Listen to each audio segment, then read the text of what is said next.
I'm Dave, and this is Austin's Kamado Joe Masterclass.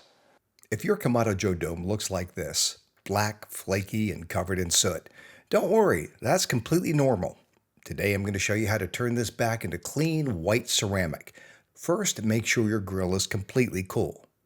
Gently brush the inside of the dome to knock loose any flaky soot or debris. Don't scrape aggressively, you're just removing the loose material. Now take out the heat deflectors. We want direct airflow and maximum heat. You can leave the cooking grates in if they need to be cleaned. Fill the firebox with charcoal, open the bottom vent fully, and light the grill.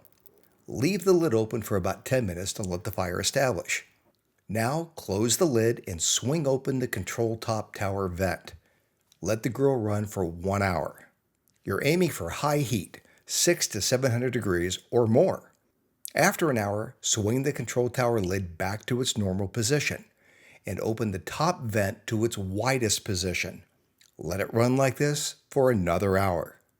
Now close down both top and bottom vents so they're only open about 1/4 of an inch. This slowly starves the fire and allows the grill to cool gradually. Do not open the lid and let the grill cool completely. That is what we're after. The high heat incinerates the carbon and restores the ceramic to its natural color. If your dome is black and greasy, this process will make it look brand new again. I invite you to check out my Kamado Joe Owner's Handbook.